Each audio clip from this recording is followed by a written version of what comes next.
बेलाचं पत्र जे महादेवाला वाहिलं जातं, तर हं, त्याचं फळ हे उत्तम उष्णता दाहक आहे. म्हणजे हं. उष्णता वाढवण्यासाठी रोखलं जातं. शिवाय भूक वाढवतं आणि पचनक्रिया सुद्धा व्यवस्थित ठेवतं. बेलाच्या फळाचा आपण कसा वापर करू शकतो? म्हणजे ते हा खायचं की प्यायचं? हं, हा हा तर त्याचं सरबत आपण चांगल्या प्रकारे बनवू शकतो.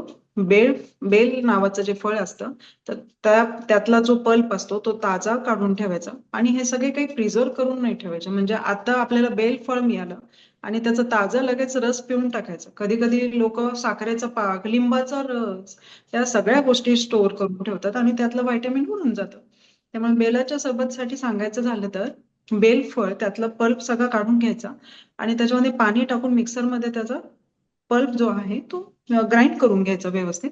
आणि मग त्याच्यामध्ये जिरा पावडर, धणे पावडर, काळी मिरीपूड थोडेफार प्रमाणात हं, आणि काळं मीठ या सगळं घटक मिक्स मिक्स करून त्याचा पुन्हा एकदा मिक्सरमध्ये ग्राइंड करून त्याचा ज्यूस बनवून घ्यायचा.